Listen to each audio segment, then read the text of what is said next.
Betrayal stings worst when it comes from your own kin. Stripped of an $80 million corporate empire by her playboy brother, Vivian Gallagher found herself banished to a worthless patch of Nevada wasteland with nothing but a deed.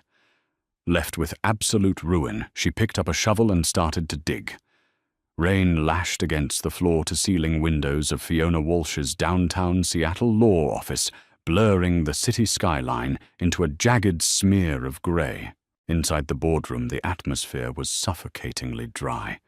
Vivian Gallagher sat perfectly still, her hands folded neatly in her lap, her knuckles white. Across the mahogany table lounged her older brother, Gregory. He was scrolling through his phone, a faint, bored smirk playing on his lips, as if they were waiting for a delayed flight rather than the final reading of their father's will. William Gallagher had built Gallagher Freight and Logistics from a single rusted delivery truck into an $80 million empire. For the last 10 years, Vivian had been the engine of that empire. As chief operating officer, she routinely worked 80-hour weeks, navigated grueling union negotiations, and spearheaded the company's expansion into automated supply chains. She had sacrificed her 20s and early 30s for the family business, missing weddings, vacations, and countless nights of sleep.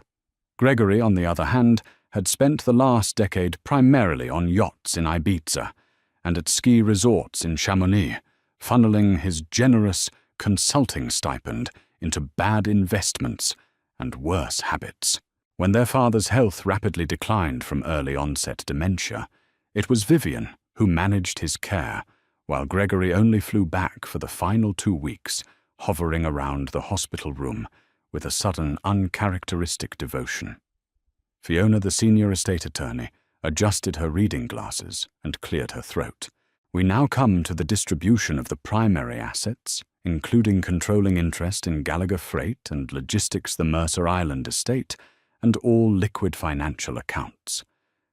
Vivian leaned forward slightly. This was the moment.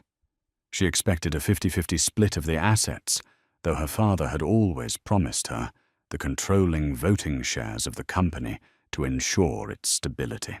To my son, Gregory Gallagher. Fiona read her voice, maddeningly even.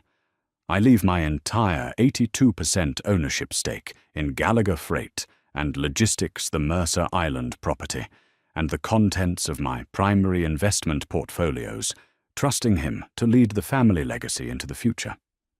The words hung in the sterile air. Vivian's ears began to ring. The sound of the rain against the glass suddenly faded into a muted hum. She stared at Fiona, waiting for the punchline, waiting for the addendum. And to my daughter Vivian, she managed to whisper, her voice cracking. Fiona looked up, her expression tightening with professional sympathy. She flipped to the next page. To my daughter, Vivian Gallagher, I leave the deed to Tract 42, a 40-acre parcel of land in Lincoln County, Nevada, free and clear of any encumbrances. I also leave her my sincere hope that she finds what she is looking for. No more. That's it. Vivian stood up, her chair, scraping violently against the hardwood floor. A patch of dirt in the middle of a desert. Dad bought that land 30 years ago at a bankruptcy auction for pennies. It's a literal wasteland. There has to be a mistake, or a separate trust. There is no mistake, Vivian, Gregory said, finally looking up from his phone. He didn't bother to hide his grin. Dad realized in his final months that the company needed visionary leadership. You're a great operations manager, Viv, but you lack the killer instinct to take us global. Visionary leadership. Vivian's voice trembled with a cocktail of grief and absolute rage. You haven't stepped foot in the headquarters in 4 years. You manipulated him, Gregory. When his mind was failing, you had his lawyers draft an amendment. You stole this. Careful, sister. Gregory warned, his tone dripping with patronizing faux concern. Contesting a will is expensive, and given your current financial situation, I don't think you can afford a protracted legal battle. Fiona, are we finished here? Fiona nodded, silently, handing over the thick manila folders. Vivian stormed out of the office, her mind spinning. It was a nightmare, but she was a pragmatist. She still had her title, her salary, and the loyalty of the board. She would rally the executive team. She would force a buyout or challenge Gregory's competency to run the firm. But Gregory was already 2 steps ahead of her. The next morning, Vivian pulled her sedan into her reserved parking spot at the Gallagher corporate headquarters. The rain was still coming down in sheets. She marched up to the glass doors of the lobby and swiped her keycard. The light on the reader blinked red. Access denied. She frowned, wiping the rain from the card, and tried again. Red. Miss Gallagher Vivian turned. Standing inside the lobby, looking miserable, was Stan, the head of building security. He pushed open the heavy glass door manually. He wouldn't look her in the eye. Stan, my card is malfunctioning. Can you buzz me up to the executive suite? I'm so sorry, Miss Gallagher. Stan said, his voice thick with regret. He held out a standard banker's cardboard box. Inside were the contents of her desk, a framed photo of her and her father, before he got sick, a pair of emergency heels, and her favorite coffee mug. Mr. Gallagher's orders. I was told to bring this down to you, and to inform you that you are no longer permitted on the premises. What Vivian gasped, the cold morning air stinging her lungs. From the elevator bank, Gregory emerged, flanked by 2 sharp-suited corporate lawyers. He strolled across the lobby, his designer shoes clicking against the polished marble, and stopped just behind the security line. "Morning, Viv," he said cheerfully. He slipped a sealed envelope into her cardboard box. "That's your termination notice, effective immediately. The board convened at 7 a.m. We've decided to go in a different direction with the COO position." "You can't do this." Vivian spat her hands, shaking so hard the box nearly slipped from her grip. "I built the new logistics network. Half the clients only signed because of me, and they'll stay because of our new pricing model."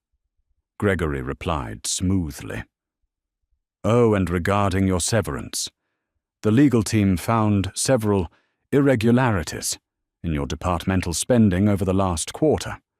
We'll be withholding your golden parachute pending a full forensic audit, which frankly could take years. It was a blatant, fabricated lie, designed to starve her of resources." Gregory knew she had poured all her personal savings into her father's out-of-pocket experimental medical treatments over the past year, expecting her inheritance to replenish her accounts. He was systematically cutting her off at the knees, ensuring she had no capital to hire a lawyer and fight the will. "You're going to run his legacy straight into the ground," Vivian said, her voice dropping to a lethal whisper. "I'm going to sell it in 2 years to a private equity firm for $150 million, Gregory corrected her, winking. "Enjoy the desert, Viv. Don't forget to pack sunscreen." He turned and walked away, the lawyers trailing behind him like obedient hounds. Stan gave her one last, deeply apologetic look before stepping back and letting the heavy glass doors swing shut, locking with a definitive hollow click. Vivian stood alone on the wet pavement, holding a cardboard box of her memories utterly exiled from the only life she had ever known. 3 weeks later, the reality of her ruin had fully settled in. Vivian sat in her dimly lit apartment, surrounded by half-packed moving boxes. Her bank accounts were draining at an alarming rate. Seattle rent was merciless, and every law firm she consulted required a minimum retainer of $50,000 to even glance at a corporate probate challenge against a billionaire estate. She was cornered, isolated, and effectively erased. Desperation bred strange compulsions.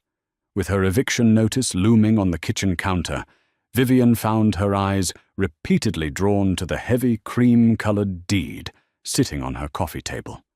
Tract 42. Lincoln County, Nevada. Why had her father kept it? William Gallagher was a man who optimized everything. If an asset wasn't generating revenue, he liquidated it. Yet he had paid the minimal property taxes on this useless patch of dirt for 3 decades. I leave her my sincere hope that she finds what she is looking for. The words haunted her. Was it a cruel joke orchestrated by Gregory?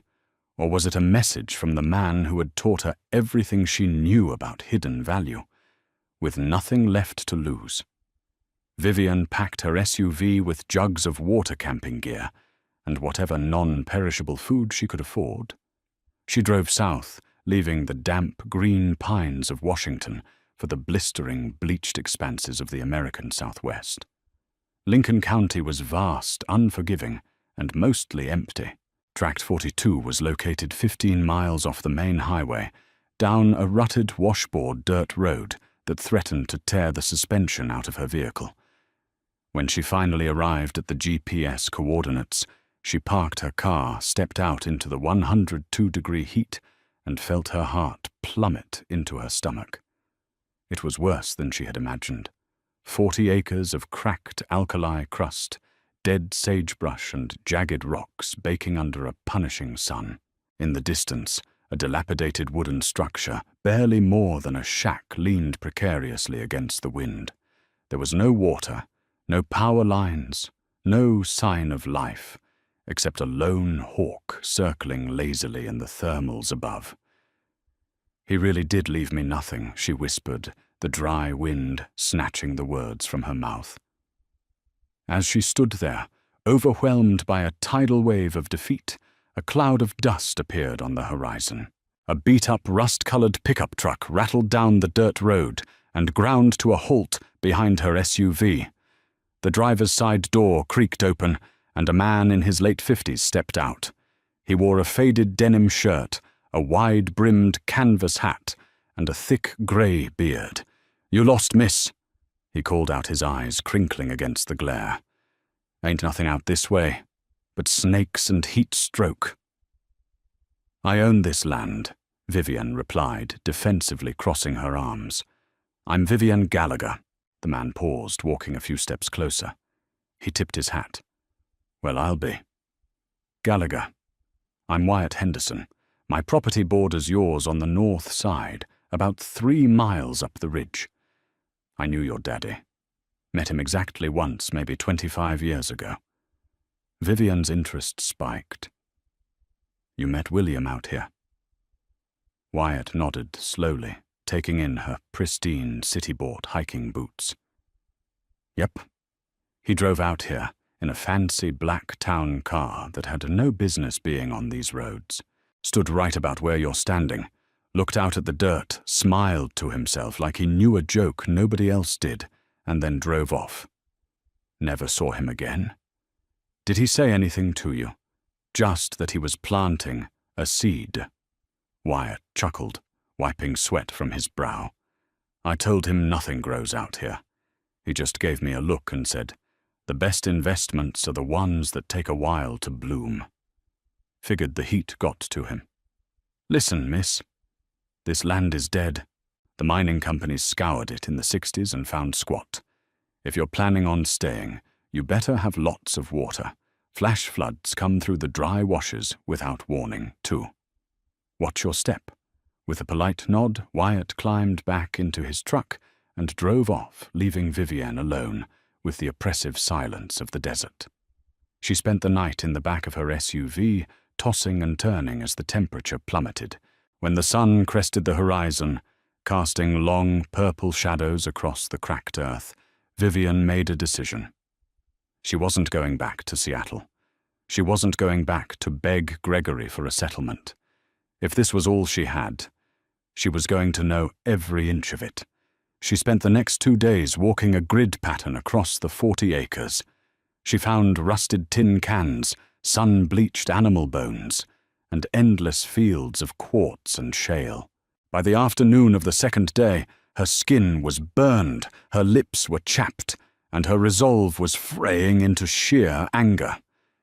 She was walking near the eastern boundary, along a dry, sunken riverbed, when her boot caught on something hard.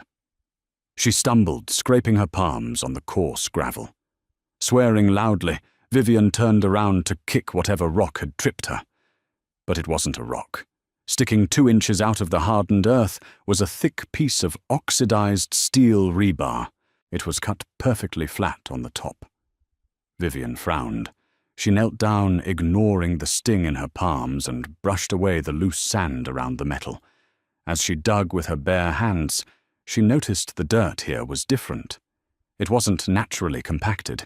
It was loose, sandy, and mixed with crushed gravel. It was filled dirt. She stood up, her heart suddenly hammering against her ribs, and backed away to look at the wider area. The dry riverbed had a natural curve, but right where she was standing, there was an unnatural, perfectly rectangular depression in the ground, about 10 feet wide and 20 feet long. The sagebrush surrounding it stopped in a sharp, straight line, refusing to grow over the rectangle. I leave her my sincere hope that she finds what she is looking for. Vivian sprinted back to her SUV. She drove the 15 miles back to the nearest highway, sped to a small hardware store in the town of Pioche, and threw a heavy-duty steel shovel, a pickaxe, leather work gloves, and 6 gallons of water onto the counter. The cashier looked at her like she was insane, but Vivian didn't care. When she returned to Tract 42, the sun was at its zenith, turning the basin into an oven. She put on the gloves, grabbed the pickaxe, and walked down into the dry riverbed. She raised the heavy iron tool above her head and brought it down hard into the center of the rectangular depression. The physical labor was a revelation. With every swing, she channeled her fury. A swing for Gregory's smug smile. A swing for the board members who didn't defend her. A swing for the endless hours she gave to a company that threw her away like trash. Sweat poured down her face, soaking her clothes, blinding her eyes. But she didn't stop. She dug for 3 hours straight, her hands blistering inside the thick leather gloves. She was 3 feet deep, standing in a trench of her own making, when the pickaxe came down and didn't bite into dirt. Clang! The sharp, unmistakable sound of metal striking hollow metal echoed off the canyon walls. Vivian froze her breath, coming in ragged gasps. Her arms were trembling from exhaustion, but a surge of pure adrenaline washed the fatigue away. She dropped the pickaxe and fell to her knees. Using her hands and a hand trowel, she frantically scraped away the packed dirt. First, she revealed a layer of thick, industrial-grade plastic tarp. Underneath that was a layer of poured concrete. And set into the center of the concrete, completely buried beneath the desert floor, was a massive rusted steel hatch. She cleared the edges of the door, her fingers raw and bleeding. There was a heavy iron wheel in the center, and attached to a thick steel latch on the side was a heavy-duty combination padlock. Vivian wiped the dirt and sweat from her forehead, staring down at the buried door. Her father hadn't left her a barren wasteland. He had left her a vault, and she was going to rip it wide open. Rain had been her enemy in Seattle, but here the sun was a relentless interrogator. Vivian stared at the heavy iron wheel and thick steel padlock securing the buried hatch. The combination dial had 4 digits. Her mind raced through the obvious choices. Her father's birthday, the founding year of Gallagher Freight, her own birth year. She tried them all. The lock remained stubbornly shut. Frustration mounted, threatening to overwhelm the fragile hope she had excavated. She sat back on her heels, the scorching dirt burning through her jeans, and closed her eyes, summoning his voice. William Gallagher was a man of meticulous codes. He never used obvious passwords. He despised sentimentality in business. What was the secret?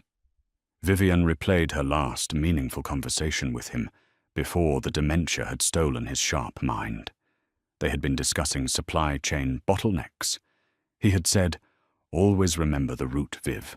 The very first haul. Route 50 trailer 42. Wait, Tract 42.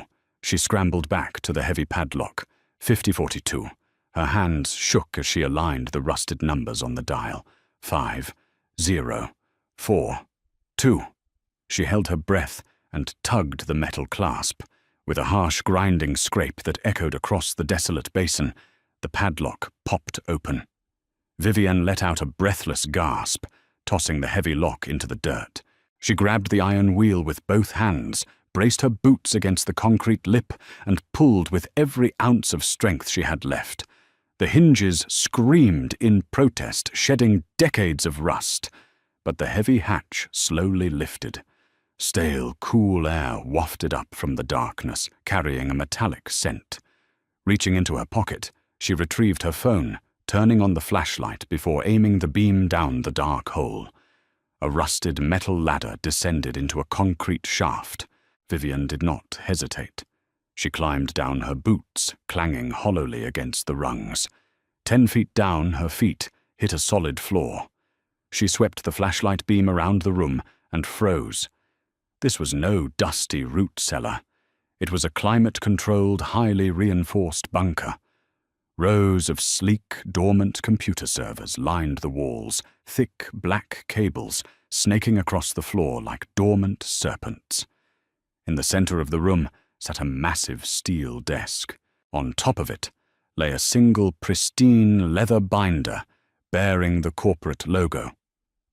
Vivian approached the desk, her heart pounding a frantic rhythm against her ribs.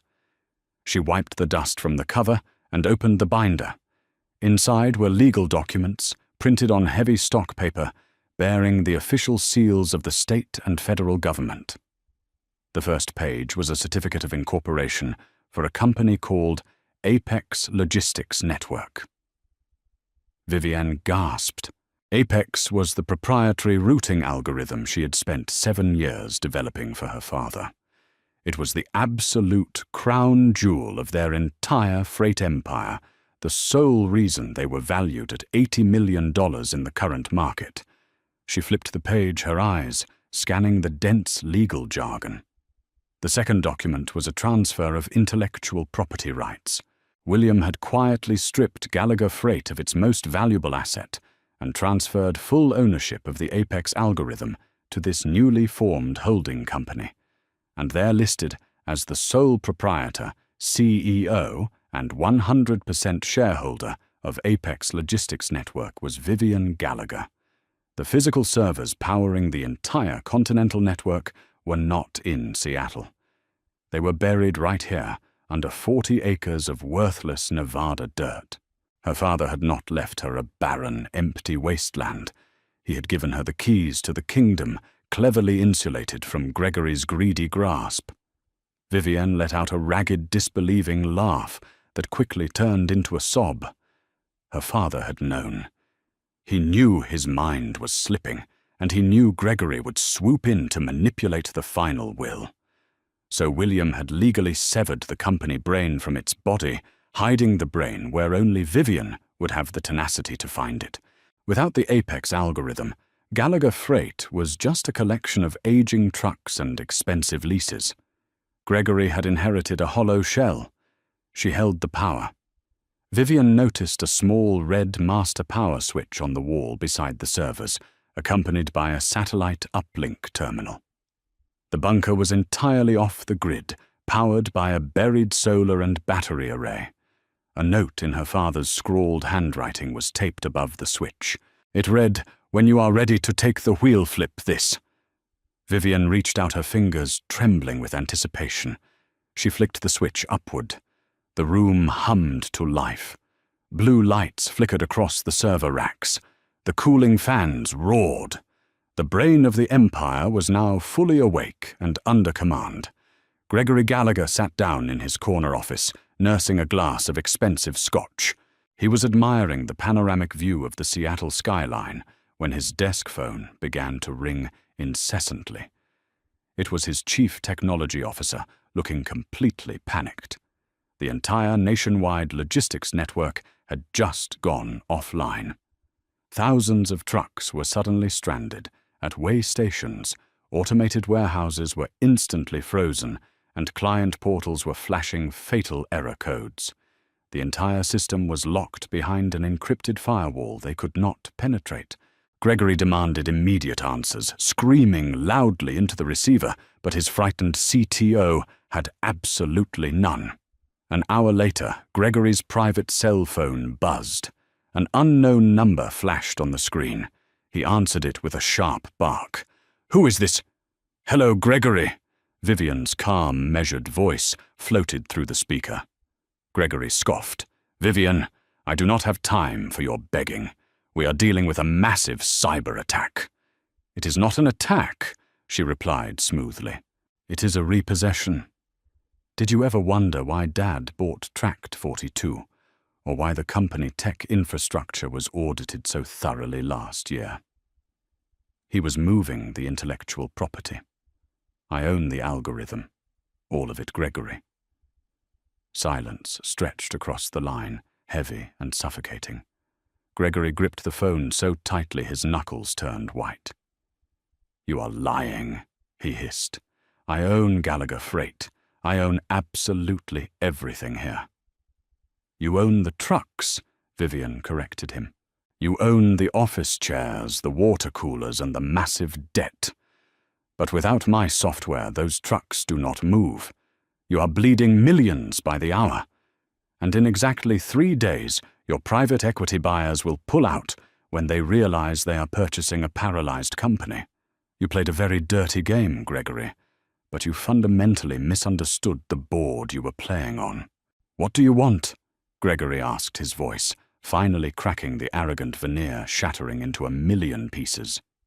"I want the company back," Vivian stated firmly. "I want you to sign over your entire 82% controlling stake to me. In exchange, I will grant you a one-time severance payout of $2 million.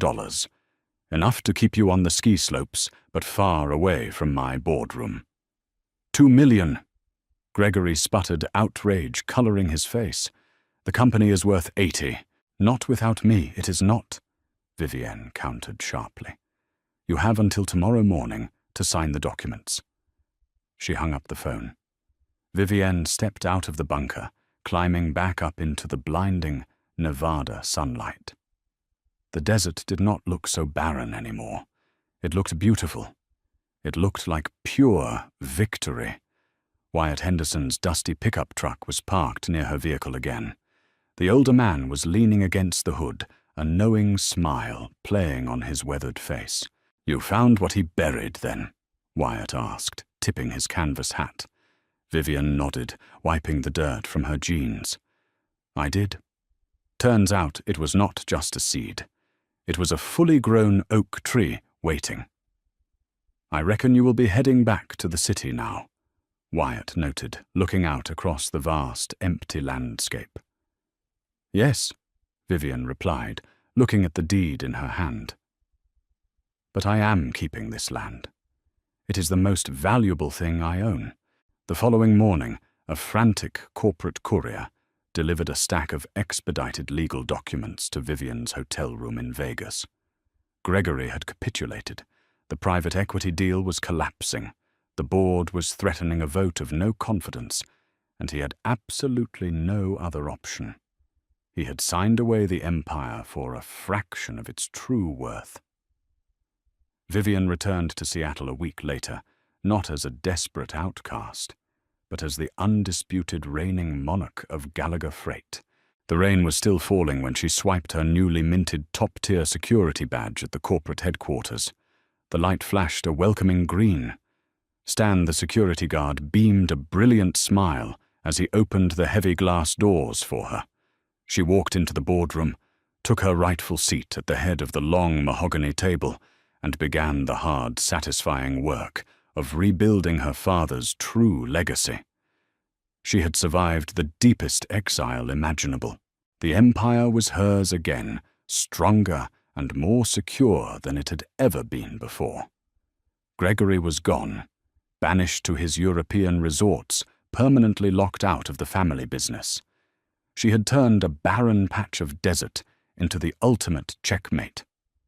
The Nevada sun had burned away her naivety, leaving only forged steel behind.